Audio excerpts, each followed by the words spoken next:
How can you go on a work trip to another country? You don't have a job, so why are you making up stories like that? It's not made up. I genuinely have a job that requires me to go abroad. Well, we're getting divorced then. I can't be with someone who lies. And with that, he stormed out of the room. He thinks I'm lazy and unemployed because I work from home. But I have a stable income and help with our expenses, yet he refuses to see that. A few days after I got back from my work trip, I found papers saying we were getting divorced, already signed. I understand now. If he can't see things differently, maybe it's best we go our separate ways. So I signed the papers and head to the state court. My name is Hannah Robinson. I'm 29 years old. My husband's name is Jake. He's 30. We met in college and we got married when I was 25. We were more like best friends than romantic partners, always honest with each other. That openness was good, but sometimes it led to unexpected outcomes. For me, it all changed when I talked about my dream with him. My dream is to run an online store selling imported goods. The idea came up during my part-time job at a boutique while I was in college. I've always loved foreign designs and was drawn to them even during my part-time gig. After I graduated, I worked full-time at that boutique, but I couldn't shake my dream. I wanted to open my own shop and fill it with my favorite foreign goods, sharing them with customers. My parents and friends cheered me on, saying things like "good luck" and "you'll make it." Surely Jake would understand my dream and support me. So when Jake got home from work, I tried to casually bring up my dream. "Hey Jake, you know I've been mentioning wanting to open my own shop, right?" "Well, about that." "Oh, not this again. You can't just do things on a whim. You should just give up." "Why would you say that?" "This isn't just a sudden idea. It's something I've been thinking about for a long time. Sometimes things just aren't possible. Life isn't as easy as you think it is. You don't have to be so harsh. Why do you always shoot down my ideas right away?" I say, my voice rising unintentionally. My thoughts brushed aside. Jake gives me a cold look, his tone sharp. "Fine, then tell me, what's your backup plan if this business of yours fails?" "Well, I don't expect it to be an instant success." "And what about your income in the meantime? The bills and living costs we share. Are you saying I have to handle it all now?" "Fine, do whatever you want," Jake says dismissively. "But if it doesn't work out and you regret it, don't come crying to me." Every time I talk about starting my own business, Jake gets irritated.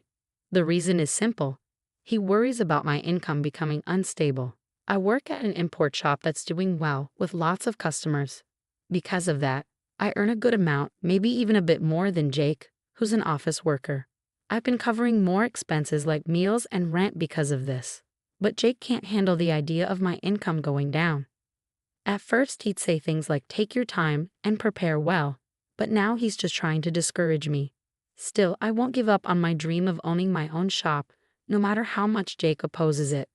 I decided to prioritize chasing my dream. Despite Jake's objections, I pushed forward, and at 26, I launched my own online boutique. At first, things were tough, just like Jake had warned. But over time, I tried different strategies. I made the most of being online, worked with well-known e-commerce platforms, used social media for promotion, and did everything I could. And thanks to all this effort, a year after starting my own business, I managed to secure a stable income. From there, I grew my customer base and expanded my product range. Now my annual sales reached $300,000. Because Jake had been so against it, I never talked to him about my sales. I figured he wouldn't be interested anyway, and he never asked. But he always reminded me about the bills and living expenses. I just handed over the money he asked for without argument and tried to keep work-related talk neutral. Then one day, I got a message in the DMs of my online shop. "I'm a regular customer of your shop. I was wondering, could you start selling furniture in addition to the international knickknacks?" Actually, many customers had asked me to add furniture to my shop's offerings. But selling furniture online is tricky compared to smaller items. Furniture is more expensive, and factors like material matter a lot. Even though I had experience working at an import shop, selling furniture without seeing it first comes with risks. So I decided to reach out to my old boss at the import shop to talk about it. "Hello, is this the manager? I'd like to discuss something with you." As soon as Maggie, the manager, recognized me, she sounded genuinely excited. "Hannah, it's been a while. If there's anything I can do to help, just let me know." Well, I've been getting requests to sell furniture in my online shop. Furniture? That sounds like a challenge. So I was thinking of seeing the items in person before selling them. How do you source your items, Maggie? I see what you're getting at. I can definitely help with that. Maggie, who had connections with overseas suppliers from before, offered to reach out to one of them and organize for them to supply furniture to my online shop. Thanks to my good relationship with Maggie, the overseas supplier agreed to Maggie's suggestion. I decided I would travel abroad to find the furniture, but I couldn't just leave without telling my husband. So that night, I brought it up with him. Jake, about the week after next, would it be okay if I was away for about a week? A week? Why do you need to be gone for so long? Well, you see, I might have to go abroad for work with Maggie from the shop I used to work at. Huh, going abroad? That's a pretty unbelievable lie. What do you mean? My husband pointed at me, his expression mocking. You're going overseas for work? You barely have a job. What are you even talking about? Well, hold on a second. You know I have my online shop, right? This trip abroad is for finding items to sell in the shop. So if you think I'll just buy into a work-related lie, are you kidding me? Your little side business, there's only so much it can achieve. Believe what you want, but our sales are doing pretty well at the moment, and our customer base is growing steadily. This trip came about because of a request from one of our customers. If you keep insisting I won't let you, practically a homebody, leave for a whole week. With a beer in hand, my husband stormed off to the bathroom. I let out a deep sigh without meaning to. Why can't you try to understand? His reaction is too harsh just because he doesn't approve of my work. But I can't just go abroad without his permission. I have to convince him, no matter what. Even though I was hesitant to bring it up again, I couldn't ignore the issue. The next day, when my husband came back from work, I tried talking to him once more. Jake, about what we talked about yesterday, look, I'm tired. I don't have time to entertain your accusations. I'm just stating the facts. An unemployed person going on a business trip abroad. You're pretty good at spinning tales.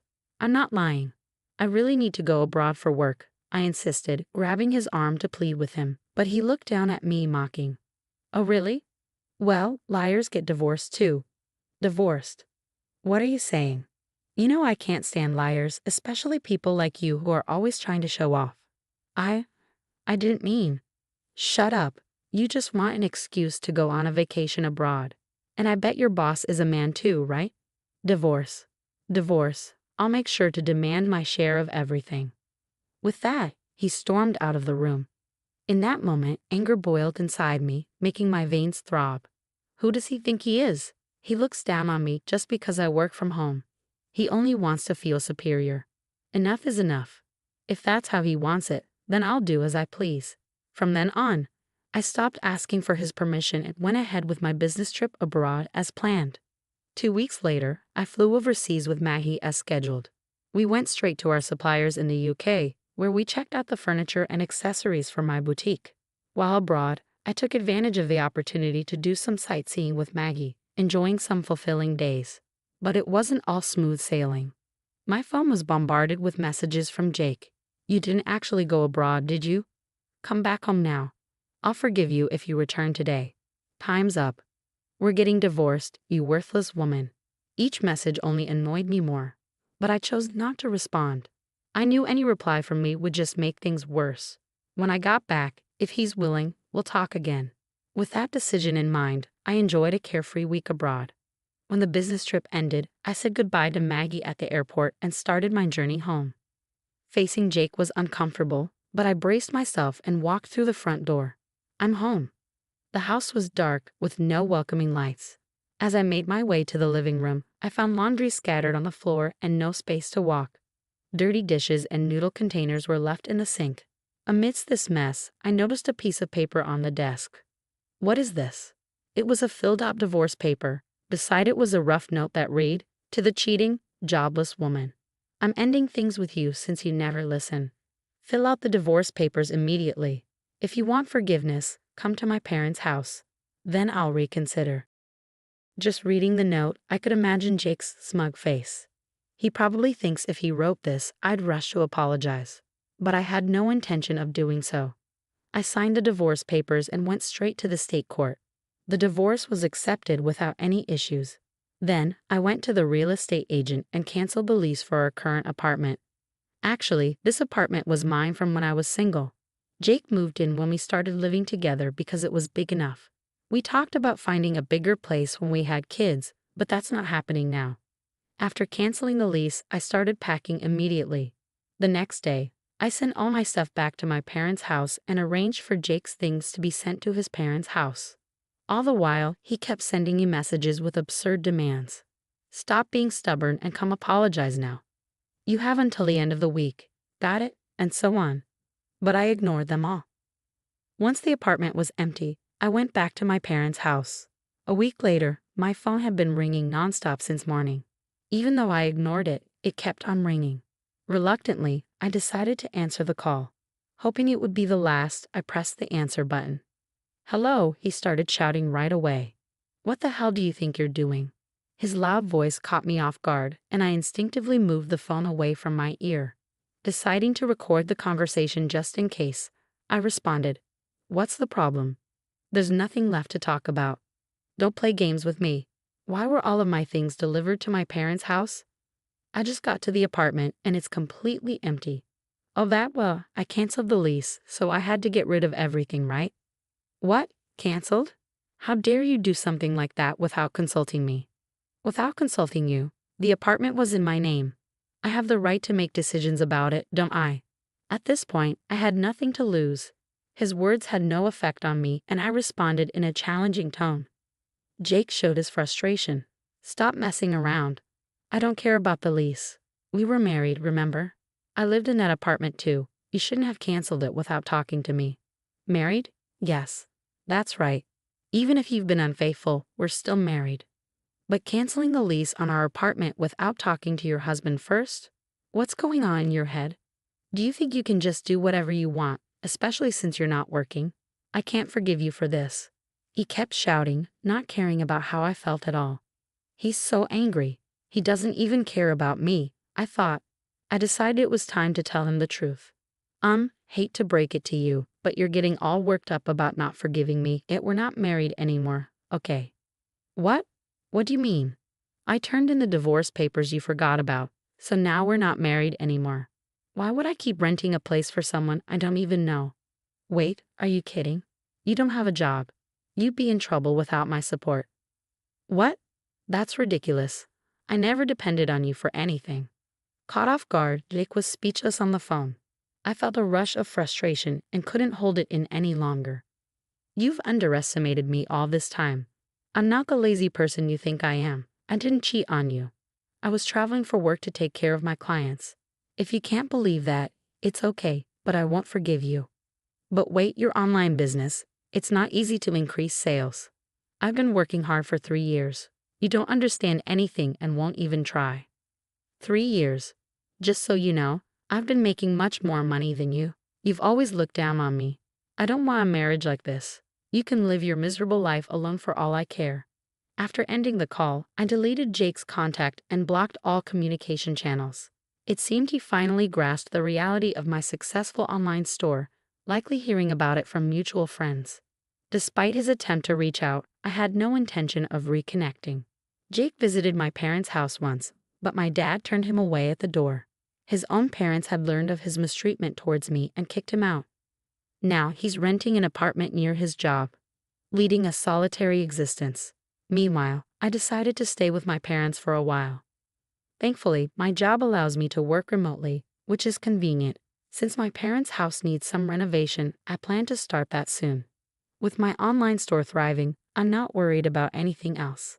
I have the freedom to travel whenever necessary. Despite the divorce, I have no regrets about pursuing my dreams. I'll continue to work hard and repay those who supported me.